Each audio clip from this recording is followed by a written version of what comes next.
So yun lang mga kapatid, good morning sa ating lahat. No? So ano ba dapat ang ating ipapaliwanag at ipapaunawa sa ating mga kapatid? So mga kapatid, mag-pray muna tayo. Sabayan niyo po ako at para po tayo ipatawarin ng ating Panginoon sa ating mga kasalanan. No?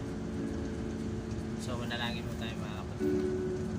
Panginoon namin na makapangyarihan sa lahat. Lord Panginoon, salamat po sa buhay na inyong binibigay sa amin sa araw-araw. Panginoon, salamat po sa lahat. Na ang aming buhay po yan dyan sa inyo, kayo po yung hawak ng aming buhay. Wala na pong iba. Panginoon, sa oras na ito, Panginoon, humihingi po kami ng tawad at sa aming nagawang kasalanan na hindi namin alam kung ano ang aming nagawang kasalanan. Panginoon, sa lahat ng sumasampalataya sa inyo, Panginoon, at bigyan niyo po sila ng patawad ng kanilang mga kasalanan. Patawarin niyo po sila, Panginoon, sapagkat hindi po nila alam ang kanilang nagawang kasalanan. Yan po ay nalulong lang po sila ng kapahamakan dahil po kay Satanas, Panginoon, patawarin niyo po kaming lahat na nandito sa mundo ito na nakatira, na buhay na nandito sa mundo. Panginoon, salamat po sa lahat. Kayo lang po ang aming Savior ng aming buhay, Panginoon. Wala na po iba. Walang mga relihiyon, walang simbahan po na makapagligtas sa amin sa pamagitan ninyo. Panginoon, kayo lang po ang aming tagapagligtas ng aming buhay, Panginoon. Sapagkat ang relihiyon, Panginoon, yun lang po ay para po magtitipon-tipon at magbabahagi ng mga salita. Sapagkat ang simbahan talaga, Panginoon, na hindi po yan nakakapagligtas ng tao sapagkat kayo lang po Diyos na makapangyarihan sa lahat na nagbibigay buhay at nagsakripisyo ng buhay. Panginoon, salamat po.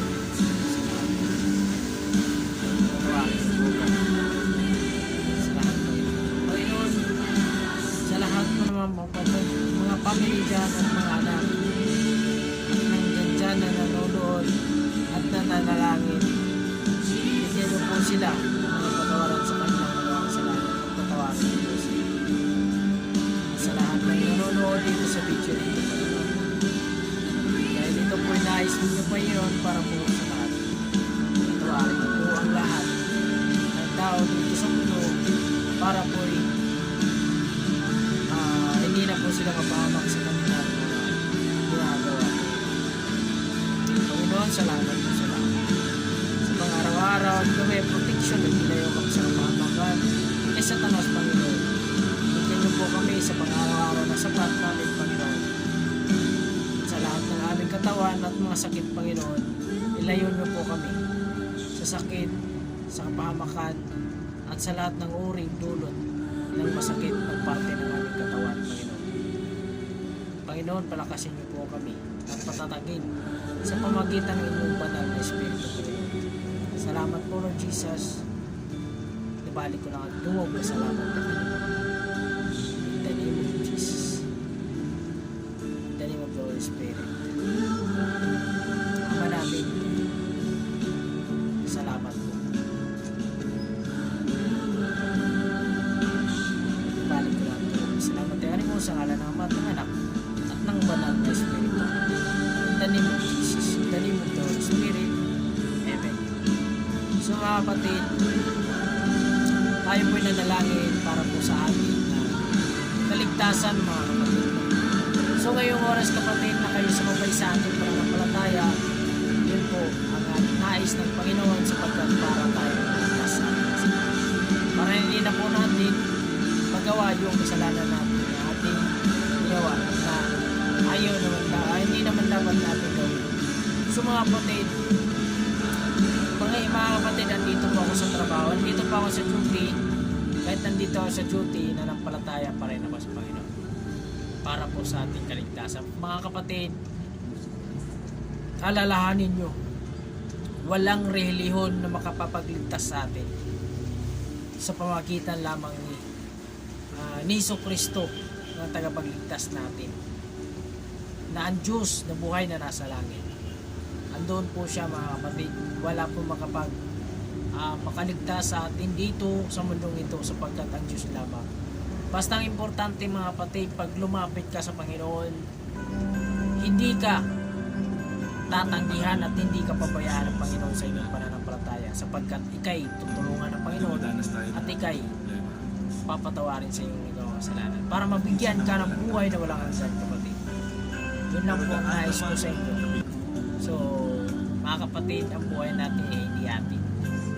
Hindi natin ang ating buhay hindi para sa atin. Kasi mga kapatid, sa panahon na ito, nagsisimula na po ang paghihirap natin. Dumating na po ang mga tagtulong ng sakit sa panahon ito. Marami na pong sakit na dumating ngayon. Kahit ako mga kapatid, nagkakasakit ako. Iba yung pakiramdam ng katawan ko, pero lagi lang ako manalangin sa Panginoon. Para po tayo igabayan at proteksyonan at ilayo sa pamakan at ilayo sa mga sakit. So mga kapatid, wala pong imposible sa Panginoon. Ako rin mga kapatid, binago ako ng Panginoong Diyos dahil sa Kanya. Dahil po ako lumapit sa Kanya, ako binago niya. Tagal na mga kapatid, ng mga 4 years. 4 years na ako unang samba bago ako na bago. Binago ako ng isang pastor. Nakabats ko lang din. Na dapat ngayon ako na din ay nanungkulan sa Panginoon. Hindi na po ako nagtatrabaho sa pamagitan nitong trabaho na ito na bilang worker ng government, no? Kaya mga kapatid, ang akin lang sa inyo, huwag niyo po kalimutan ng ating Panginoon. Lagi lang po natin siyang lagi lang po tayo mananampalataya sa Kanya at alalahanin natin ang pagmamahal niya sa atin para po hindi tayo mapahamak. Mga kapatid, napakasarap mabuhay bilang Kristiyano para po tayo hindi pabayaan at hindi tayo magkakasakit dahil po mayroon ng pinagkakaloob ng Panginoon na makapangyarihan. Yung pangalan ng ating Panginoon Diyos, napakapangyarihan yan mga kapatid. Wala na yung makakasapat pa pagkat siya ang Diyos, siya ang Hari, siya ang Panginoon. So mga kapatid, huwag na po kayo magtaka kung sino po ang inyong Diyos. 3 persona po sa pamagitan ng Ama at Anak at ng Banal na Espiritu. Tapos pagdating sa gitna mga kapatid, si Jesus pa rin ang andyan sa gitna kasi siya ang nagligtas sa ating buhay. Siya ang nagsakripisyo ng ating mga kasalanan doon sa Kalbaryo sa cross. So mga kapatid, salamat sa inyo. Salamat sa pagmamahal ng ating Panginoon. Salamat sa lahat. Mga kapatid, hanggang dito na lang. Salamat sa inyo. At naway pagpalain kayo ng Diyos sa ingatan at ilayo sa kapahamakan para po tayo lagi malalag sa Panginoon at hindi po tayo give up. Hindi po tayo atras sa lahat ng problema dahil po yan may tukso lang po yan at pagsubok mga kapatid. So hanggang dito na lang mga kapatid. Salamat sa inyo at good morning. Ingat kayo palagi, no? God bless to all.